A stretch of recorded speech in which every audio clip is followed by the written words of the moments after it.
이 시간 우리에게 주신 하나님의 말씀입니다. 하나님의 말씀은 에스더서 2장 구약 성경 752페이지 전후에 있습니다. 에스더서 2장 15절에서 18절 말씀.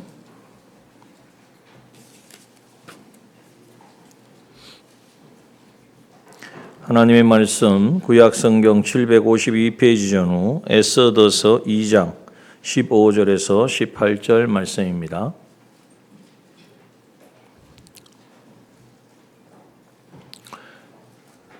찾으신 줄 알고 봉독합니다. 에스더서 2장 15절.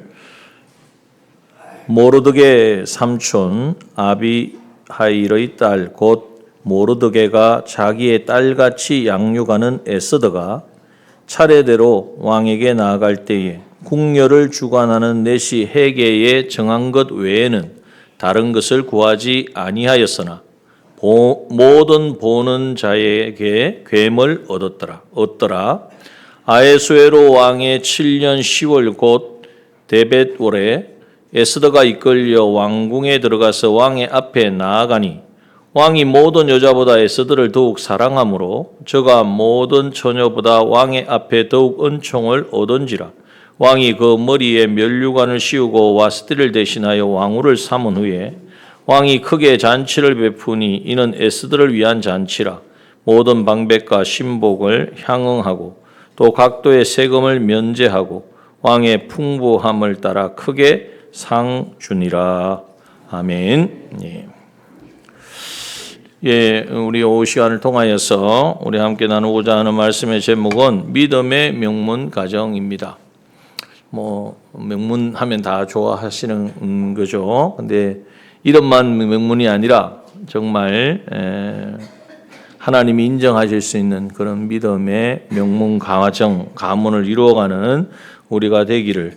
그런데 그거는 우리가 되고 싶다고 되는 게 아니고 하나님의 약속의 말씀을 붙들고 하나님께서 이 가정이 이렇게 역사하니까 하나님이 이렇게 일하시는구나. 그럼 나도 이 길을 가야겠다. 말씀을 통하여 깨닫기를 원합니다. 요즘 시대에는 참 많은 그 표현들이 있는데요. 지금의 우리의 시대는 예전과는 너무나 다르죠. 특히 우리 가정의 규모 자체가 많이 바뀌고 있습니다. 한 명이나 두 명으로 이렇게 가구를 이루는 비율이 2010년에는 전체 가구의 43%였다고 합니다. 그런데 지금 2020년도는 60%가 되어지고 24년 통계에 보면 64%를 넘어섰습니다. 세 가구 중에 두 가구는 혼자 살거나 아니면 두 사람 단둘이 사는 그러한 시대가 되었다는 거죠. 물론 이유는 여러 가지 다양합니다. 그러나 우리가 한번 생각해 볼 것은 형태적인 이러한 숫자의 변화보다 더 심각한 것이 있습니다. 그건 사회학적인 문제죠.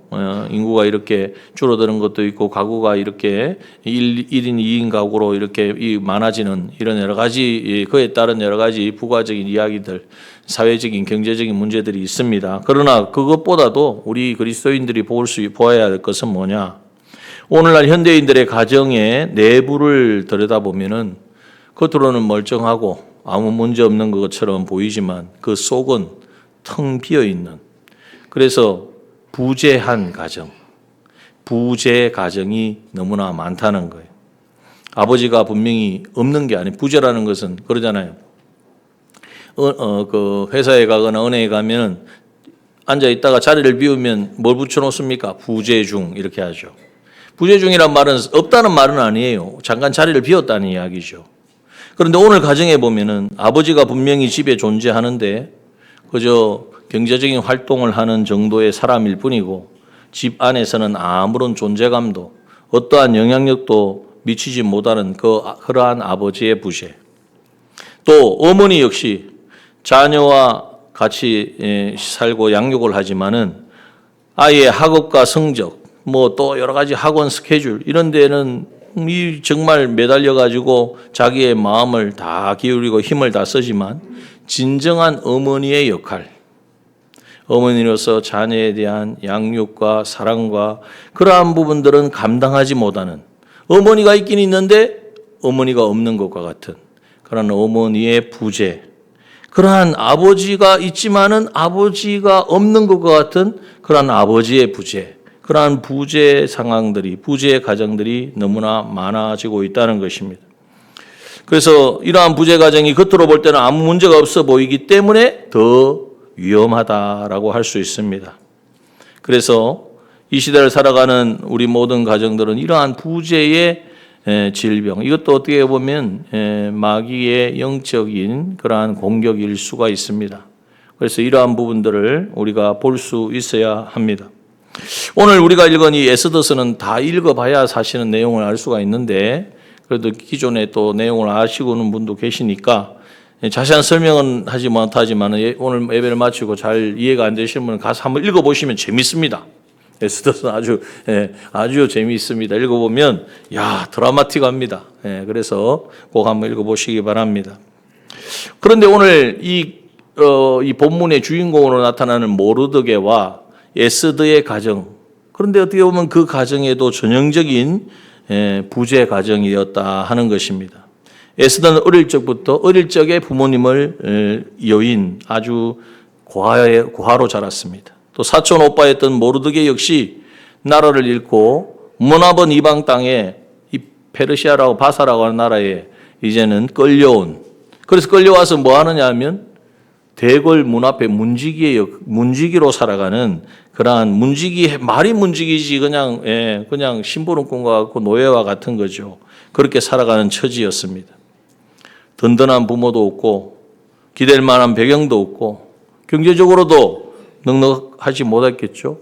이러한 어떻게 보면 치명적인 결손과 부재를 안고 출발한 가정이 바로 오늘 에스더서에 나타나는 이 모르드게와 에스더의 가정입니다. 그런데요, 에스더서 9장 22절에 보면 놀라운 말씀이 기록되어 있습니다. 한번 볼까요? 한번 읽어봅시다. 시작. 이날에 유다인이 대적에게서 벗어나서 평안함을 얻어 슬픔이 변하여 기쁨이 되고 애통이 변하여 길한 날이 되었으니 이 두 날을 지켜 잔치를 베풀고 즐기며 서로 예물을 주며 가난한 자를 구제하라 하며, 이 말씀이 바로 뭐냐면 이스라엘 백성들이 우리가 알고 있는 3대 절기 외에 지키는 절기 중에 불임절이라고 있습니다. 이 불임절의 기원이 되는 말씀이거든요. 그런데 이러한 이 불임절이 어떻게 제정이 되었느냐? 잠깐 그 내용을 말씀드리면, 이스라엘 백성들이 페르시아의 바사에 이제 노예로 여러 가지 형태로 끌려갔습니다. 그런데 거기에 가장 높은 총리 대신이었던 하만이라는 사람이 있었어요. 이 하만이 왕 다음으로는 자기 권세가 당당했던 사람이에요. 그런데 어느 날 대궐을 들어가는데 대궐 문 앞에 누가 있습니까? 모르드게가 문지기니까 있었겠죠. 그런데 모르드게가 인사를 안 하는 거예요. 절을 안 하는 거예요. 아니, 왕 다음으로 내가 이 나라의 높은 사람인데 나한테 절을 안 한다고 하만이 분노가 극에 달해가지고 이제는 그것을 빌미 삼아서 보니까 이야기를 들어보니까 유대인이에요. 유대인이기 때문에 하만에게 절을 안 한다는 거예요. 왜? 하만이 유대인들을 다 점령하고 짓밟았기 때문에. 그래? 그러면 내가 유대인들을 다 없애주겠다. 그래서 이 페르시아 이 바사 그 넓은 땅에 있는 유대인들은 한날 한시에 다 이제는 몰살시켜가지고 죽이려는 계획을 세웠습니다. 그래서 날짜를 정하려고 부르라는 것을, 그래서 제비를 뽑아가지고 날짜까지 몇 년 몇 월 며칠 날 이제는 이 페르시아에 있는 그 유대인들은 다 죽이는 이 계획을 세운 거죠. 그래서 인간의 눈에 보면 우리 유대민족이 멸절을 당할 그러한 위기에 처했습니다. 그 원인이 어디? 모르드게 집안이니까 모르드게는 이제 끝장난 거죠. 그러나 하나님께서는 어떻게 하셨습니까? 이 대적 하만이 제비 뽑아 정한 바로 그날을 역전의 기적으로 하나님 역전을 시켜버린 거예요. 그날에 유대인이 진멸을 당한 것이 아니라 도리어 유대인을 죽이려던 하만과 그의 대적들, 그 일당들이 다 장대에 매달리고 진멸하게 하신 거예요. 아무도 주목하지 않았습니다.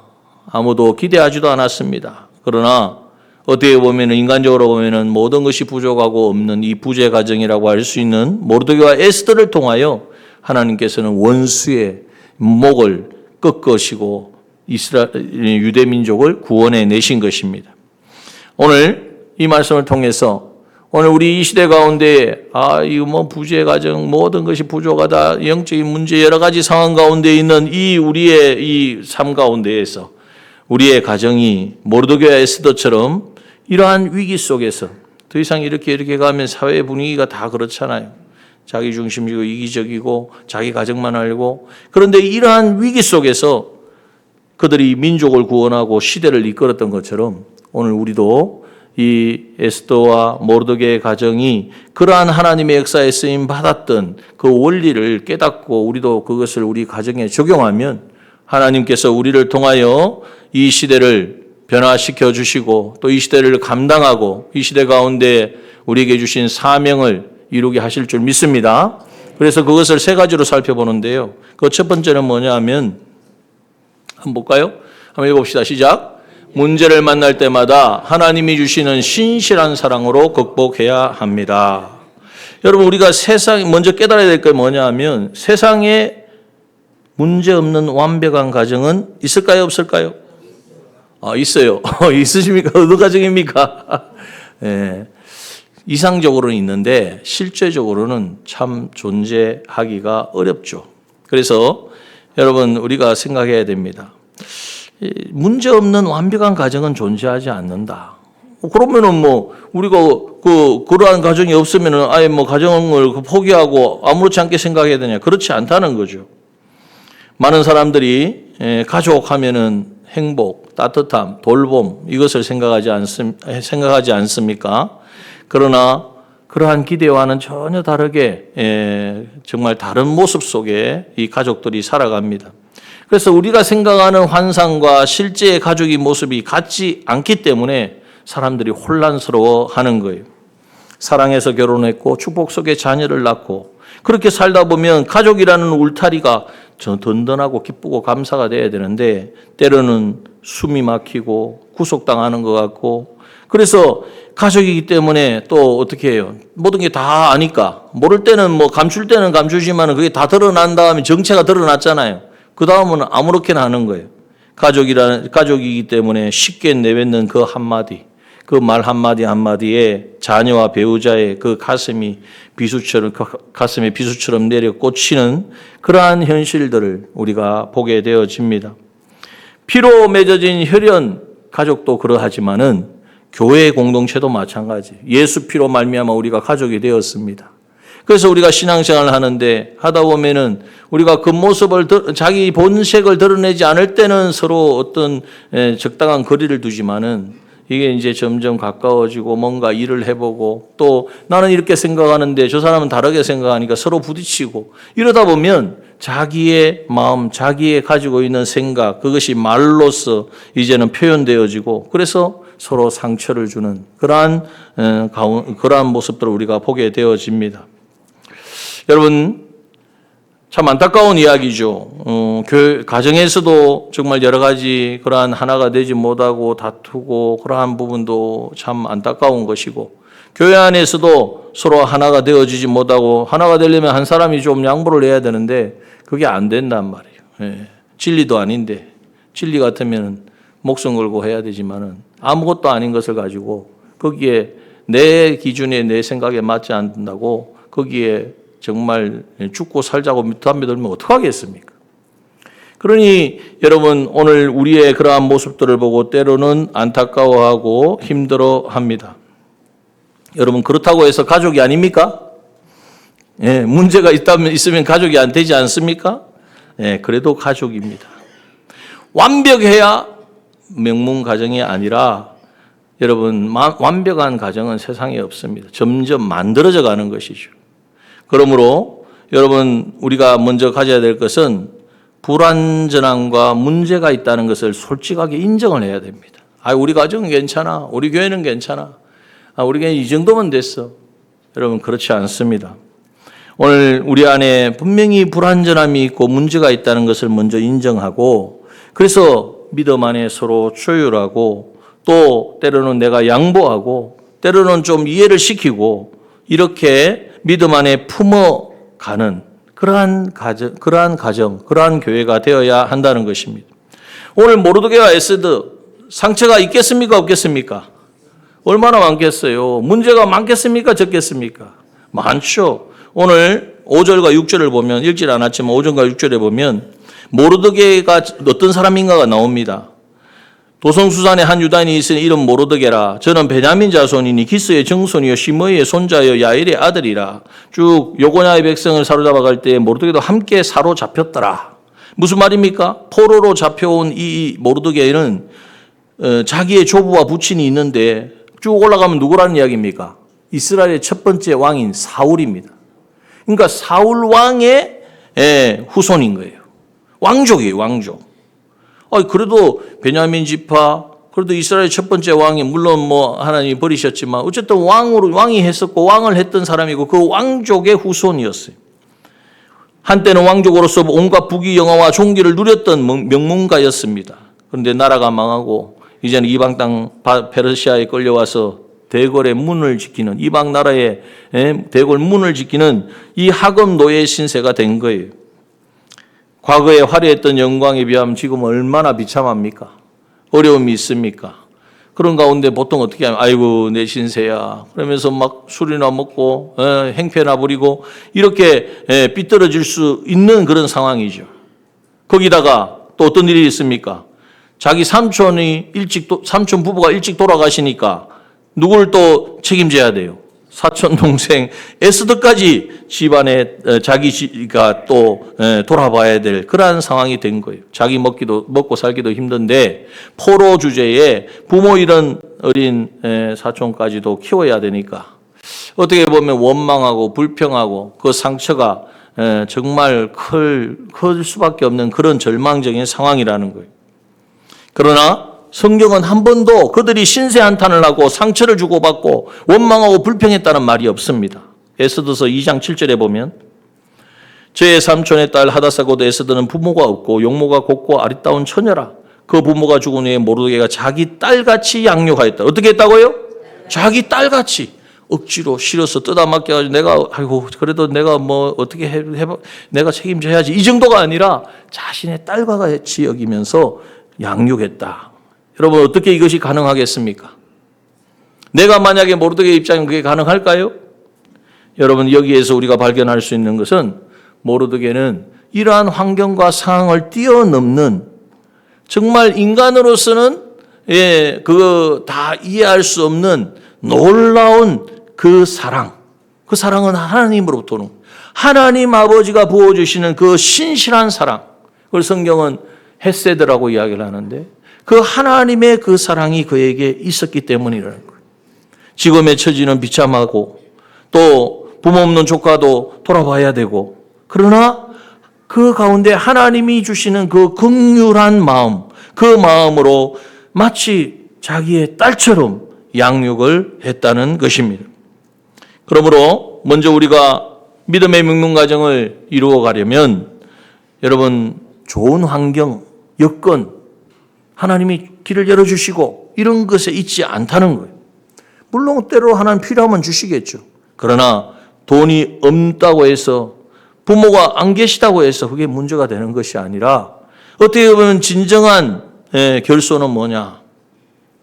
이 모든 역경과 어려움과 환경을 뛰어넘을 수 있는 모든 문제를 뛰어넘게 만드시는 아니 그 문제보다 더 크신 그 하나님의 신실한 사랑이 있어야 되는데 그 사랑이 있지 아니한 그것이 바로 우리에게 있어서 부재요 또한 우리에게 있어 결손이라는 것이죠. 그러나 오늘 우리는 이 모르드게를 통하여서 먼저 우리가 기도하고 간절히 구할 것은 하나님 환경과 상황과 모든 사람들의 어떤 계산을 뛰어넘는 그것을 능가하는 하나님의 그 크신 사랑이 내 안에 충만하게 하여 주시옵소서. 이것이 우리의 간구와 기도가 되어야 돼요.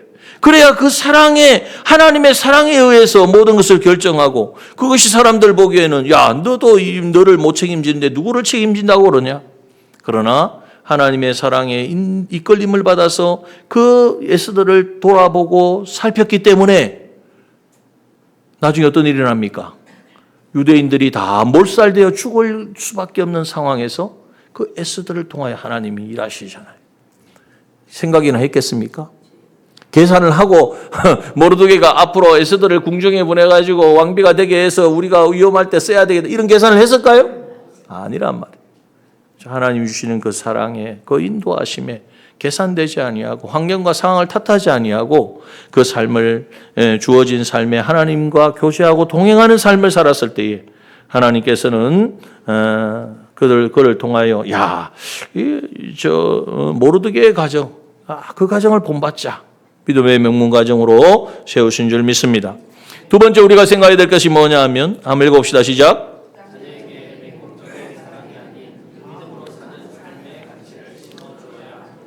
우리가 이제 이 시대를 이끄는 명문 가정이 되려면요, 우리 자녀들 믿음의 자녀들이 우리가 그렇잖아요. 세상적인 어떤 걸 막 채워주고 뭐 학원도 보내고 뭐 잘못되다는 게 아닙니다. 원하는 것 요즘은 다 애들에게 원하는 걸 다 이렇게 해주려고 해요. 그런데 이렇게 보면 자녀를 맹목적으로 사랑하는 그 부모 밑에서 자란 아이치고 영적으로 잘 되는 아이가 없어요. 이게 우리가 참 너무나 잘 흑히 보는 거죠. 그래서 장자크 루소라고 하는 교육자 학자가 있는데 그 유명한 책 에밀이라는 책에 보면 이렇게 기록되어 있습니다. 자식을 불행하게 만드는 가장 확실한 방법이 있다. 그것은 언제나 무엇이든지 그가 원하는 것은 다 손에 넣을 수 있게 해주는 일이다. 여러분 잘 생각해 보십시오. 우리는 아이가 원하는 거 다 해줘야지 그걸 사랑하는 것이고 위하는 것이라고 생각합니다. 그런데 그렇지 않다는 거예요.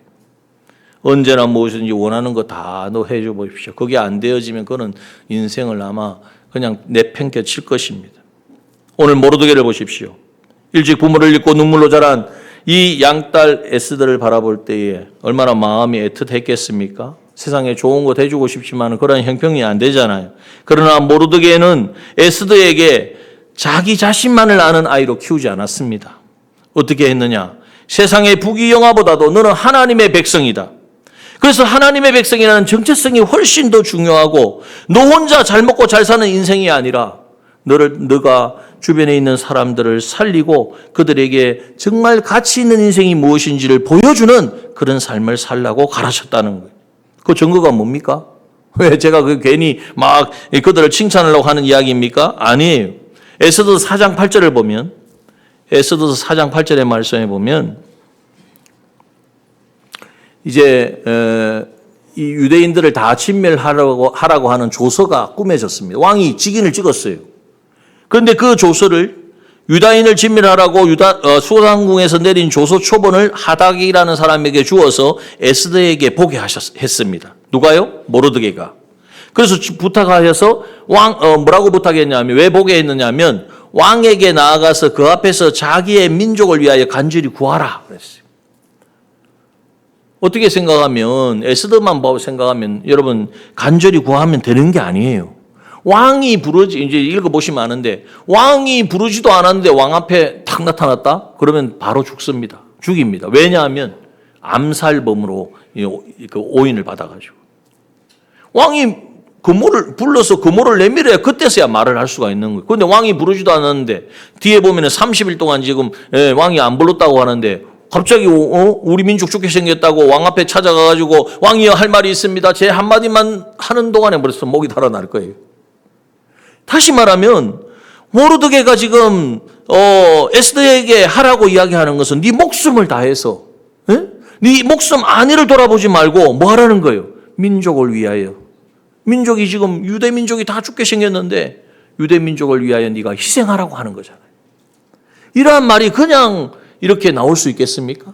이것은 평소에 이 모르드게가 그에게 정체성을 너는 유대인이다. 너 하나님의 백성이야.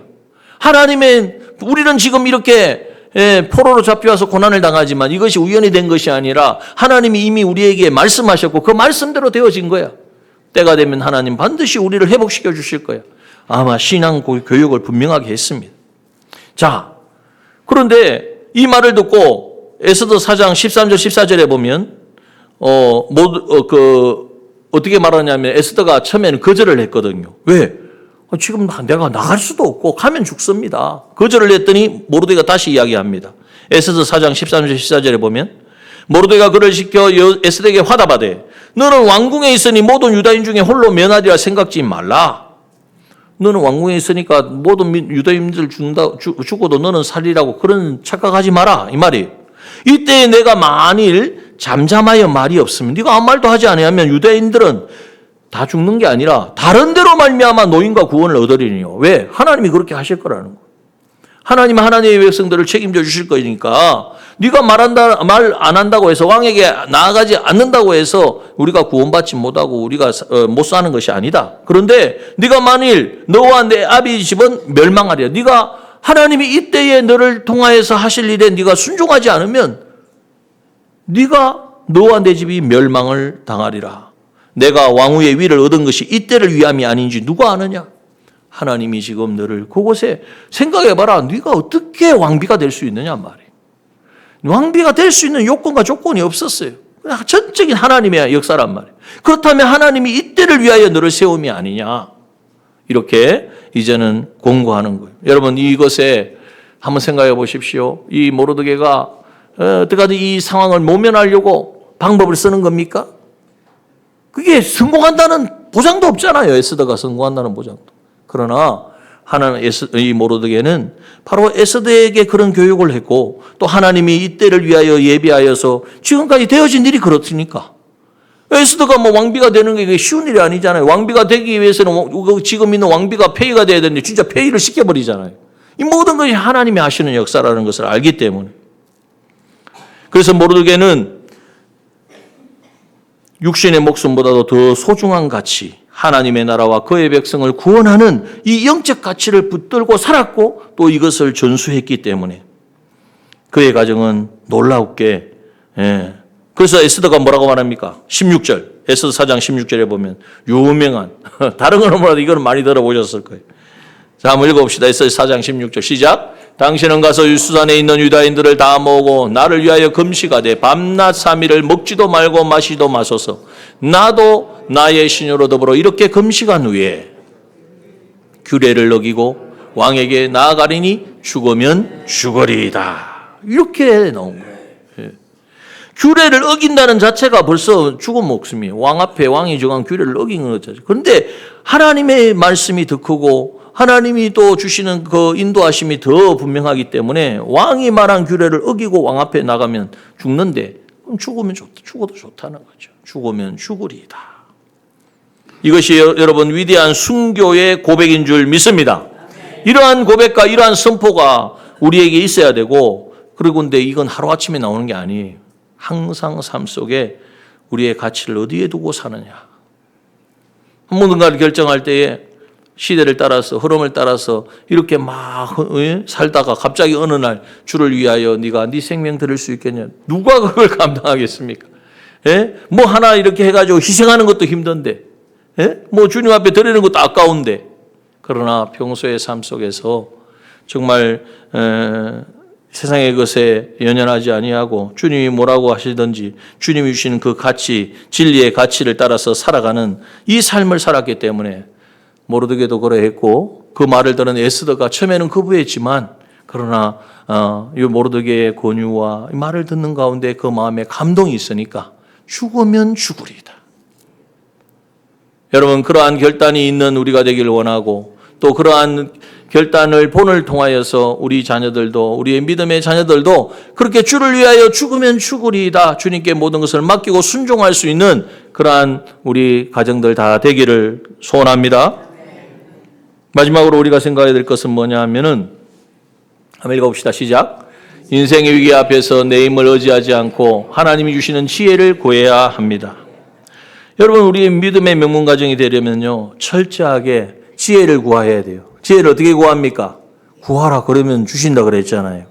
여러분 지혜는 뭐냐면 지식은 어떤 정보나 세상 살아가는 기술 수준입니다. 그런데 지혜는 그 지식을 가지고 따라 사는 게 아니라 하나님의 뜻에 맞도록 그것을 활용하고 적용할 수 있는 힘을 말하는 것입니다. 왜? 과거와 현재와 미래의 모든 것을 다 보기 때문에. 그냥 지식만 가지고 있으면 지금 앞에 요거 사느냐 죽느냐 플러스냐 마이너스 요거밖에 안 보여요.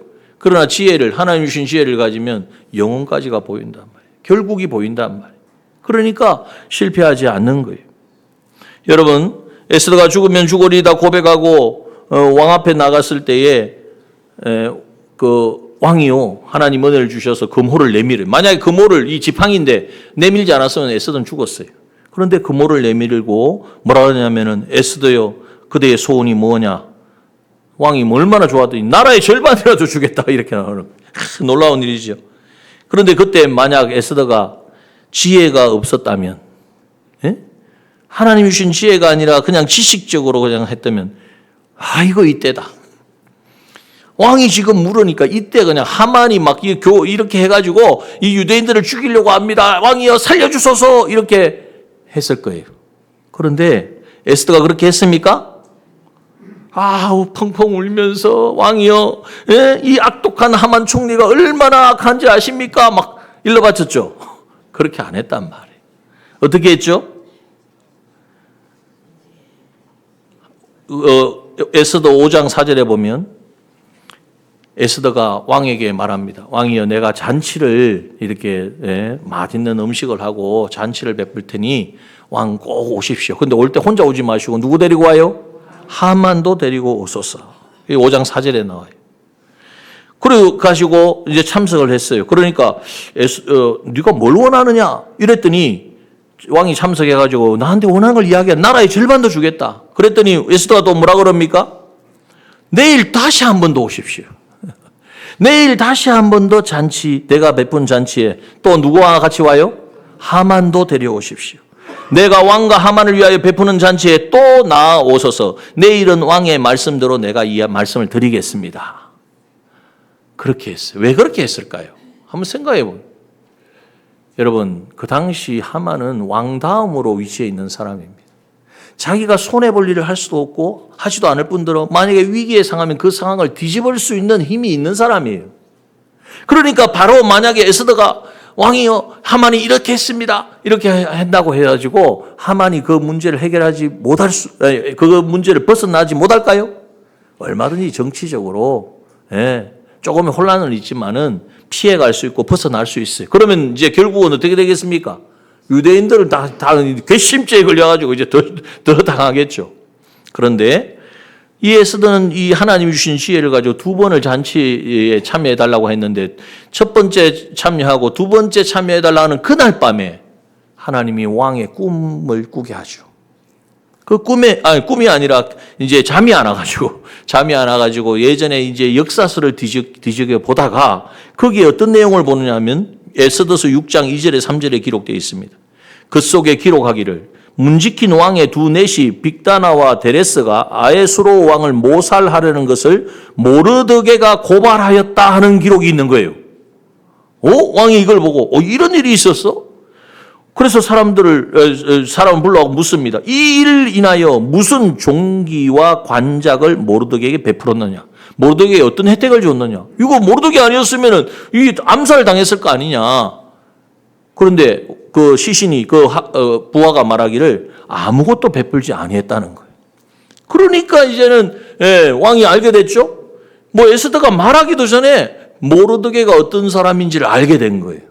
그리고 그 다음 날 이제 에스더가 7장 3절 4절에 보면 왕에게 말합니다.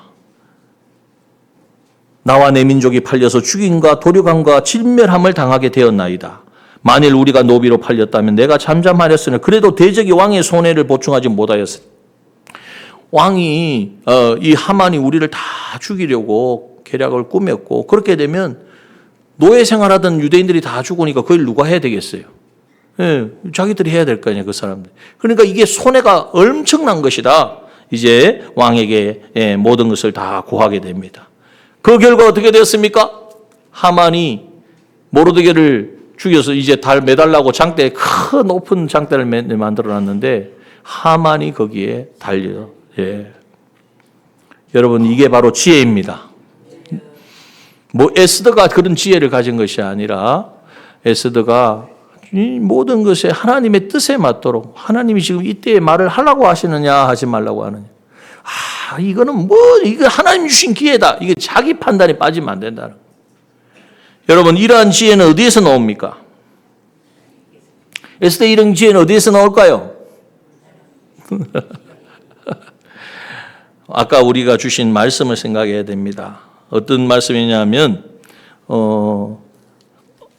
보자. 에스더가 이제 죽으면 죽으리다 하면서 뭘 요구했습니까? 에스더 4장 16절에 보니까 수산에 있는 유다인들을 다 모으고 나를 위하여 뭐하되?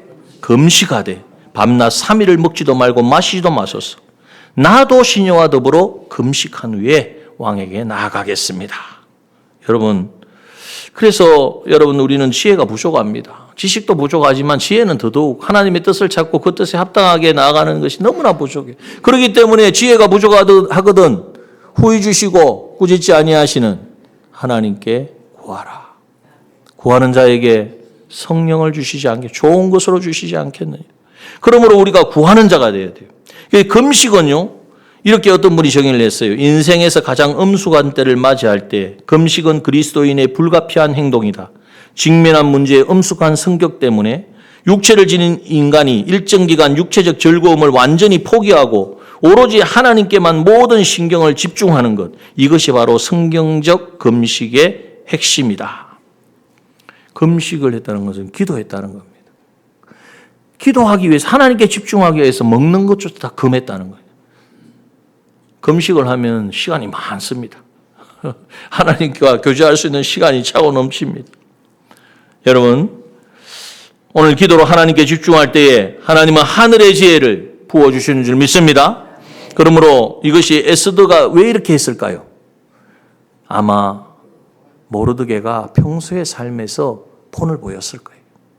그래서 우리가 생각해 보면 부모의 신앙 자세가 그대로 자녀에게 전달되어진다는 거예요. 그러므로 오늘 우리 정말 말씀을 통하여서 모르드게와 이 에스더만큼 복잡하고 얽혀 있는 이러한 가정도 참 찾기 힘들 거예요. 그러나 하나님은 그 가정을 쓰셨어요. 그 모르드게와 에스더의 이 가정을 통하여서 놀라운 구원의 역사를 이루셨다는 거예요.